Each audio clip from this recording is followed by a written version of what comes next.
Hello दोस्तों, स्वागत है आपका हमारे YouTube चैनल बिजनेस सिंपल।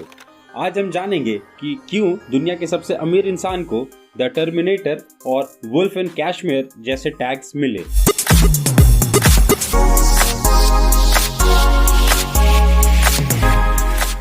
अमीर लोगों में अमीरी का ताज कब किसी और के पास चला जाए ये कुछ पता नहीं लगता।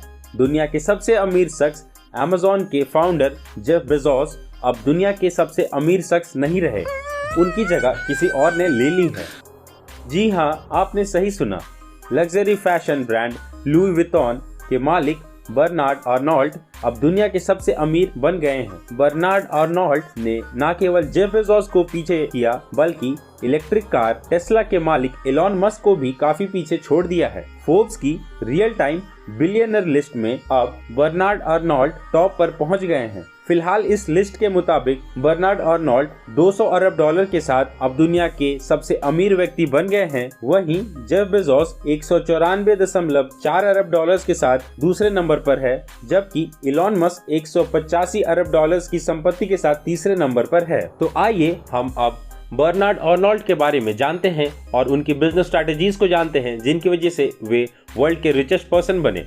बर्नार्ड अर्नोल्ट का जन्म 5 मार्च 1949 फ्रांस में हुआ था। ये एक फ्रेंच इन्वेस्टर, बिजनेसमैन और आर्ट कलेक्टर हैं।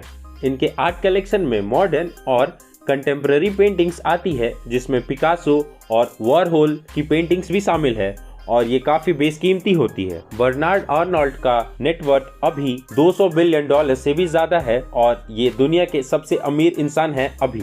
थोड़ा हम LVMH ग्रुप को करीब से देखें तो हमें पता चलता है कि एक साल में उनका 55 बिलियन डॉलर से भी ज्यादा रेवेन्यू होता है। 1,60,000 से ज्यादा एम्प्लॉइज इनके पास हैं और इनके अंडर 70 से भी ज्यादा ब्रांड्स हैं जो मेन 6 डिविजन्स में डिवाइडेड हैं। Fashion groups, wines and spirits, perfumes and cosmetics, watches and jewellery, selective distribution और अदर एक्टिविटीज। और इनके कुछ फेमस ब्रांड्स हैं Christian Dior, Louis Vuitton, Givenchy, Tag Heuer, Hublot, Tiffany, Bulgari. अब हम थोड़ा डिटेल में डिस्कस करेंगे कि कैसे बर्नार्ड अर्नोल्ट ने इतना बड़ा ग्रुप बना लिया, वो भी एक के बाद एक कंपनी की एक्विजिशन करके। पहला रीजन जिसकी वजह से बर्नार्ड अर्नोल्ट इतने सक्सेसफुल हुए वे था कि ये बचपन से ही काफी कॉम्पिटिटिव थे।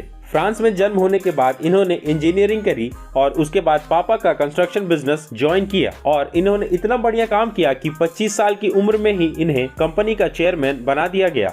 और फिर कुछ टाइम के बाद US शिफ्ट हो गए और वहां उन्होंने ऑब्जर्व किया कि रियल एस्टेट काफी ग्रो कर रहा है, तो न्यूयॉर्क में उन्होंने रियल एस्टेट के सेक्टर में भी एंट्री मारी। बट यहाँ पे जब वे एक बार कैब में जा रहे थे तब उन्होंने कैब ड्राइवर से पूछा कि क्या आप फ्रांस के प्रेसिडेंट को जानते हैं। कैब ड्राइवर ने बोला, ना भाई, मैं तो नहीं जानता, लेकिन मैं क्रिस्टियन डायर का नाम बहुत सुना है। और यहाँ बर्नार्ड अर्नोल्ट का दिमाग चमका कि फ्रांस की सबसे बड़ी पॉपुलर चीजें हैं फ्रांस का फैशन और उनके डिजाइन्स और उनके लग्जरी गुड्स। तो यूजुअली जब हमें ऐसे इंसाइट्स मिलते हैं तो उसे हम अपने दोस्तों के साथ डिस्कस करके या फिर फेसबुक, सोशल मीडिया पर कुछ ऐसे पोस्ट करके छोड़ देते हैं। ये समझ लिया कि लग्जरी गुड्स का सेगमेंट आगे जाकर बहुत ही ज्यादा ग्रो करने वाला है, तो इसलिए उन्होंने सोचा कि क्यों ना एक कॉन्ग्लोमरेट बनाया जाए जिसके अंदर सारे बड़े बड़े लग्जरी कंपनीज आ जाए। दूसरा रीजन जिसकी वजह से बर्नार्ड अर्नोल्ट इतने सक्सेसफुल हुए क्योंकि उनके पास रिस्क टेकिंग एबिलिटीज थी।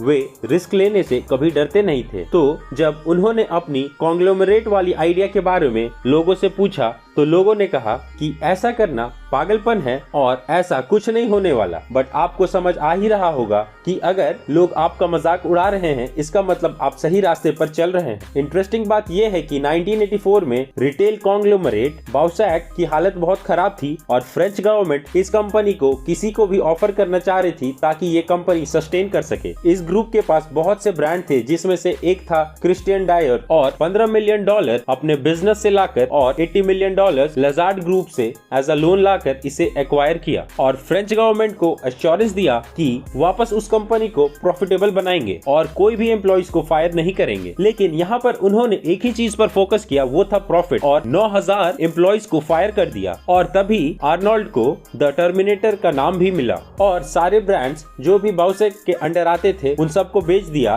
बस क्रिस्टियन डायर और एक डिपार्टमेंटल स्टोर वाली कंपनी को छोड़कर। फ्रांस की गवर्नमेंट भी इनकी डिसीजन मेकिंग स्टाइल को देख चौंक गई, लेकिन इंटरेस्टिंग बात यह है कि 1987 तक उन्होंने बाउसेक ग्रुप को प्रॉफिटेबल बना दिया।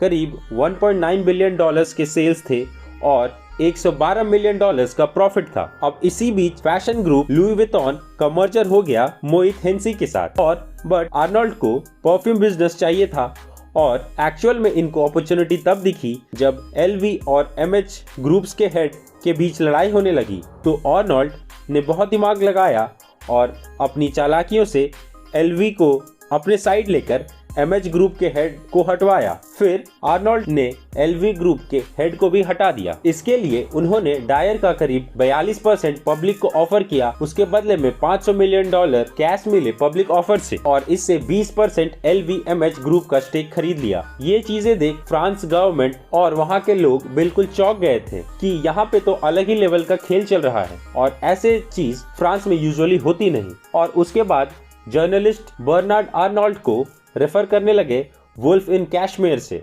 अगला रीजन जिसकी वजह से बर्नार्ड आर्नोल्ड इतने सक्सेसफुल हुए वो ये है कि वे हमेशा लॉन्ग टर्म का विजन रखते थे। 1989 तक उन्होंने और $1 बिलियन का इन्वेस्टमेंट करके एलवीएमएच में अपनी कंट्रोलिंग स्टेक खरीद ली, और उसके बाद से वे ऐसे एक के बाद एक फैशन और लग्जरी ब्रांड्स को खरीदने लगे, जैसे कि सेलिन, मार्क जैकब्स, DKNY और बहुत सारे ब्रांड्स। और धीरे धीरे इनकी एक्विजिशंस बढ़ती चली गई। 2011 में इन्होंने $5 बिलियन में इटालियन ज्वेलर बुल्गारी को खरीदा। उसके बाद 2020 में $16 बिलियन में टिफेनी को खरीदा, जो कि one of the biggest acquisition है। बेसिकली आर्नोल्ड का कहना है कि वे 3 चीजों पर मेन फोकस करते हैं: क्रिएटिविटी, इनोवेशन और क्वालिटी। और मेन काम जो एलवीएमएच ग्रुप का है कि वो स्टार ब्रांड्स बनाते हैं, यानी कि प्रोडक्ट्स में 4 क्वालिटीज ऐड करते हैं: टाइमलेस, मॉडर्न, फास्ट ग्रोइंग और हाईली प्रॉफिटेबल। और आप ऑब्जर्व करेंगे कि ये सारी चीजें कॉन्ट्राडिक्टरी है। जैसे कि अगर ये टाइमलेस चीज है तो मॉडर्न कैसे होगी, और जिस प्रोडक्ट में बहुत ज्यादा ग्रोथ आ रही है उसमें ज्यादा प्रॉफिट कैसे बनाएं। बट इन्हीं कारणों से तो स्टार ब्रांड बनाना इतना मुश्किल होता है, क्योंकि काफी ज्यादा टाइम देना पड़ता है, नए नए इनोवेटिव डिजाइन्स मार्केट में लाना पड़ता है, और ये बहुत ही लंबी जर्नी होती है जो ऐसे भी दूसरी कंपनीज बहुत जल्दी लॉन्च नहीं कर सकती। और अगर कोई ब्रांड लॉन्च होती भी है तो उसे टाइमलेस बनने में काफी टाइम लग जाता है, काफी इन्वेस्टमेंट करनी पड़ती है, और यही सब एलवीएमएच कंपनी को बाकी कंपनी से डिफरेंशिएट करती है। और चौथा रीजन जिसके वजह से वे इतना सक्सेसफुल हुए, क्योंकि उन्होंने अपने यूएसपी यानी यूनिक सेलिंग प्रोडक्ट पे काम किया। जब उनको समझ आ गया कि एलवीएमएच ग्रुप में इतना ज्यादा पोटेंशियल है, उनका मेन फंडा ये रहता है कि वे क्रिएटिव लोगों को काफी फ्रीडम देते हैं, ताकि जो भी आइडियाज उनके पास आए वे एक्चुअली में इम्प्लीमेंट कर पाए। उन पर किसी प्रकार का कोई रेस्ट्रिक्शन ना हो, उन्हें एक ओपन एनवायरनमेंट मिलना चाहिए। और यही सब चीजों की वजह से ही रेडिकल इनोवेशन आती है, जिससे जबरदस्त ग्रोथ आती है कंपनीज में, क्योंकि लोग ये वाव प्रोडक्ट्स देखकर चौंक जाते हैं और खरीदना चाहते हैं। तो क्रिएटिव लोगों को पूरी फ्रीडम मिलती है इस कंपनी में। और दूसरी तरफ अपनी मैन्युफैक्चरिंग प्रोसेस को इस कंपनी ने बहुत ही स्ट्रीमलाइन करके रखा है। हर पार्ट्स कहां से आएगा, बेस्ट प्राइस क्या रहेगा उस पार्ट्स का, ये सारी चीजों पर उन्होंने रिसर्च किया है, प्रोसेसेस बहुत ही डिटेल में डेवलप की है।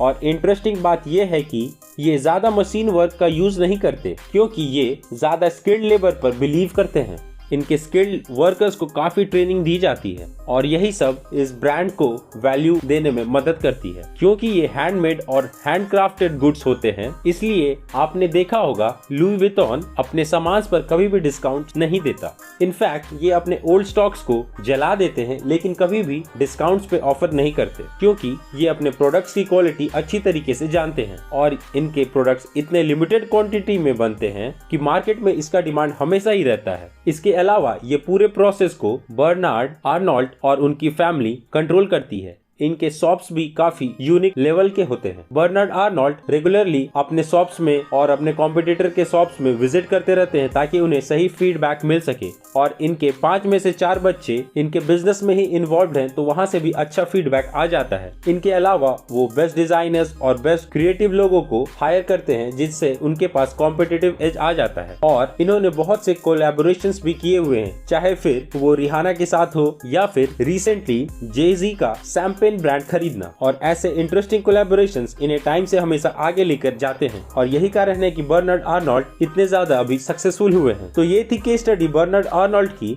और LVMH ग्रुप की, एंड आई होप कि ये केस स्टडी आपको पसंद आया होगा। Thank you.